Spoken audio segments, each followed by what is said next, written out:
Here are today's top stories from the Pna Headlines. The government commits to prioritize improving job quality and income to keep up with the strengthening of the Philippine job market. This is the latest labor force survey reported a drop in unemployment and an increase in underemployment. According to the Philippine Statistics Authority, the country's unemployment rate decreased to 1.66 million or by 3.2% in November 2024 from 1.83 million or by 3.6% in the same month in 2023. The underemployment rate also declined to 10.8% in November 2024 from 11.7% in November 2023. National Economic and Development Authority Secretary Arsenio Balisacan said the government's next step is to expand business and employment opportunities for more Filipinos.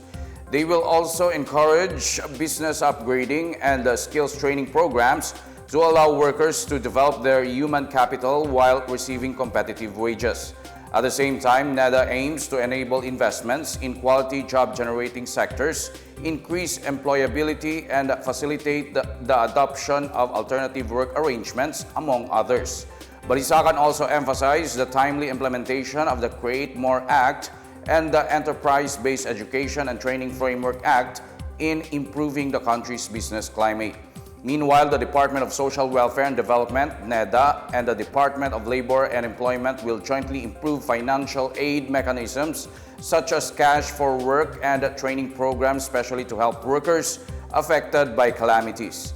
Balisacan said the government remains committed to achieving its employment targets under the Philippine Development Plan 2023 to 2028. President Ferdinand R. Marcos Jr. has honored the late Agriculture Undersecretary Jogracias Victor Savellano, calling him a true public servant. Savellano passed away on Tuesday morning, January 7, at the age of 65, according to the National Tobacco Administration.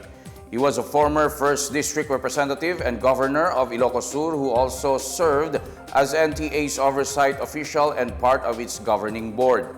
In a statement, Marcos offered his condolences to Savellano's family and loved ones, as he described him as a dear friend and someone whose heart always belonged to the people he served.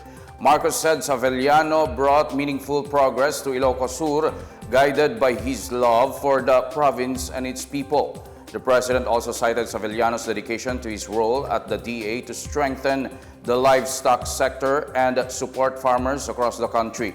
In a separate statement, the DA honored Savellano for his efforts to improve the livestock sector despite pressing challenges and enhance the productivity, sustainability, and food security in agriculture.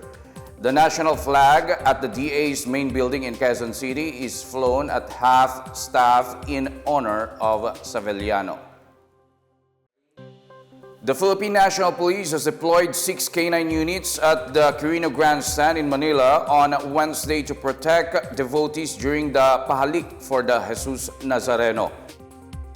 PNP Explosive Ordnance Disposal or EOD Technical Director Alvin Macalanda said the dogs patrol the grandstand every 2 hours to detect explosives and other threats. He said EOD's Explosive Incident Response Team has safety measures in place in case an explosive is detected. Alex Irasga, the technical advisor for the Minor Basilica and National Shrine of Jesus Nazareno, said the activities at the Quirino Grandstand have been peaceful and orderly so far. He said lines are moving faster since devotees are now prohibited from kissing the image of Jesus Nazareno. Meanwhile, the Department of Health has designated medical teams and health stations to help devotees in the route of the Traslacion to be held tomorrow, January 9. A total of 201 personnel from 20 DOH hospitals comprise the Health Emergency Response Team that will provide medical assistance. DOH facilities in Metro Manila and nearby regions have also been placed on Code White Alert to respond to medical emergencies until January 10.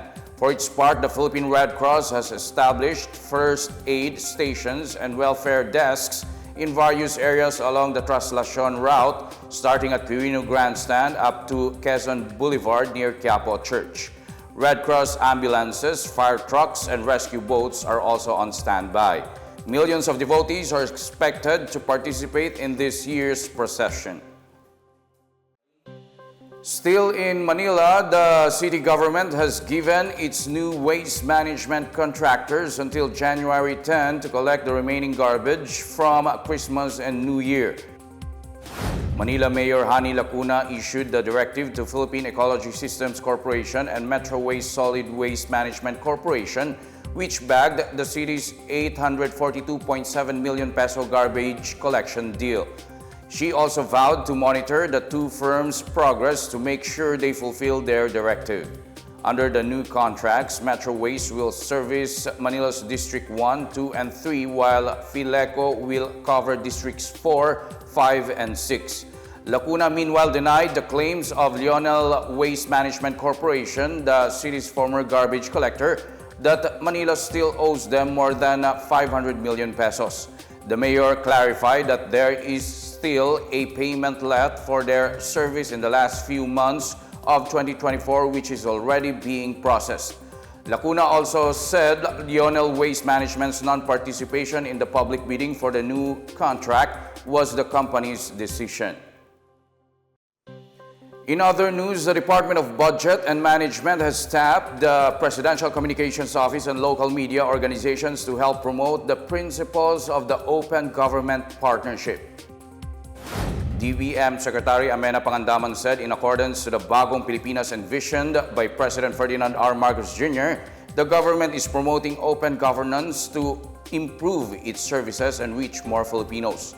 She noted that aligning national fiscal policies with the principles of open government has been one of their foremost advocacies. Pangandaman highlighted the critical role of the media in connecting with the public and garner more support and ensure accountability in implementing open government principles. Pangandaman also said the deal is in preparation for the Asia and the Pacific Regional Meeting organized by the Philippine Open Government Partnership. The DBM signed a memorandum of agreement with the PCO, Manila Bulletin Publishing Corporation, Inquirer Interactive, DZRH Manila Broadcasting Company, and Digital Out of Home Philippines to enhance communication efforts. SMC Asia Car Distributors Corporation, meanwhile, was designated as the official transportation service provider. The upcoming OGP Asia and the Pacific Regional Meeting will be held on February 5 to 7 at the Grand Ballroom of the Grand Hyatt Hotel. The meeting will serve as a platform for exchanging best practices and experiences in implementing open government initiatives across the region. And that's the latest and the biggest stories on the PNA Headlines. For more news updates, visit our website, pna.gov.ph, or our Facebook and X account, Philippine News Agency. The PNA Headlines is also streamed via the Servicio Facebook page. You may also watch the PNA Headlines through the Philippine News Agency's YouTube account and via the News and Information Bureau website under PNA News.